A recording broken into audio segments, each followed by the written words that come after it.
daya alam terbarukan, semuanya kita persilakan untuk berdiri sendiri. Dan nyanyikan dulu ini ya dengan lagu bareng juga benar, tapi nanti deh sambil tepuk tangan. Sudah siap? Siap. Baik, 1, 2, 3.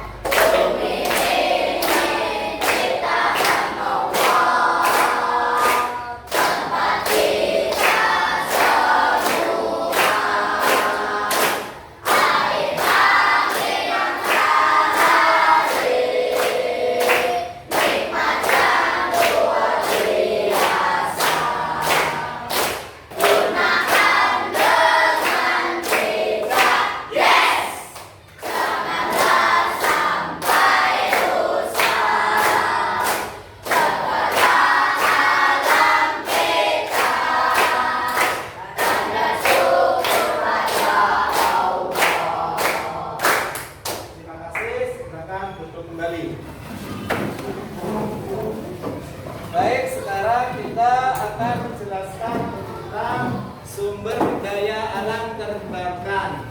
Di sini ada yang tahu nggak tentang sumber daya alam terbarukan? Siapa yang sudah tahu sumber daya alam terbarukan atau sumber daya terbarukan? Ada yang tahu? Halo? Halo? Ya, sumber daya alam yang dapat diperbarui atau dapat digunakan kembali. Di sini ada yang tahu contoh sumber daya alam yang dapat diperbarui?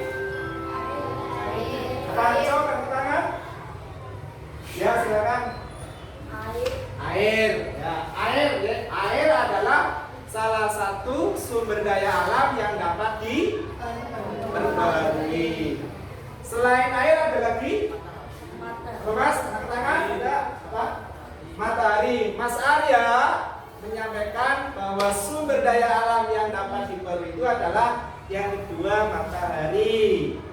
Ada yang tahu alasannya kenapa matahari disebut sumber daya alam yang dapat diperbarui?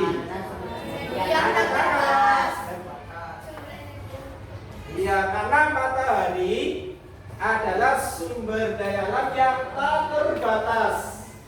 Oke, Allah menciptakan matahari, tidak pernah surut. Matahari akan selalu bersinar dari pagi sampai sore. Sebenarnya matahari itu tidak pernah tenggelam, selalu bersinar, hanya buminya yang berputar. Selain air, matahari masih ada kah? Ada. Apa ya? Angin. Angin bisa dijadikan sebagai apa? Energi terbarukan. Misalnya untuk apa? Untuk tahu yang kecil yo. Siapa yang tahu? Untuk menggerakkan kincir angin sebagai pembangkit listrik. Nah, angin ini ternyata juga bisa digantikan sebagai pengganti energi fosil, maka disebut sebagai energi terbarukan. Selain air, matahari, kemudian angin, masih ada lagi? Tumbuhan termasuk? Kenapa tumbuhan disebut sebagai sumber daya alam terbarukan?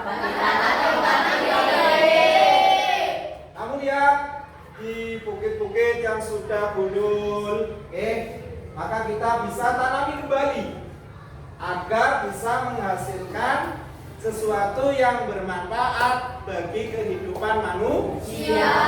Sehingga caranya apa? Kita menanam kembali. Itu ya. Kemudian kita lanjutkan berikutnya. Nah, ini dalam Islam menjaga alam itu adalah ibadah. Kalau menjaga alam termasuk ibadah, berarti kita mendapatkan dari siapa katanya? Allah. Manfaat itu untuk diri kita semua. Ternyata kita memelihara alam itu termasuk bagian dari ibadah sebagaimana dijelaskan di dalam surat Al-Baqarah ayat 56. Artinya bagaimana?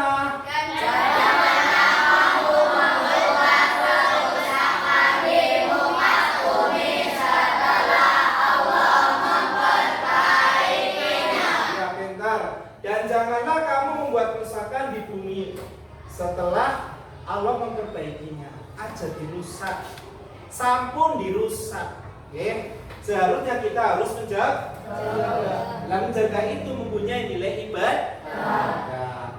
Artinya berarti kita tidak boleh menebang pohon sembarangan. Artinya semua pohon dibabat habis. Nah nanti akan berdampak pada kita. Selain tidak boleh menebang pohon sembarangan, apalagi membuang sampah di sungai. Seharusnya membuang sampah itu di mana? Di tempat sampah, di tempat sampah. Kalau bisa dipilah. Mana yang bisa didaur ulang, mana yang tidak bisa didaur ulang, mana yang bisa dijadikan pupuk, mana yang kalau yang jadikan pupuk berarti kan langsung bermanfaat begitu. Semuanya kan berikan manfaat kepada kita enggak? Nah, itulah pentingnya menjaga alam, ya. Nah, jadi menjaga alam itu ternyata adalah sebagai nilai ibadah. Kita sebagai umat Islam tentunya harus menjalankan hal itu, ya. Hal itu yang pertama ini adalah menjaga alam.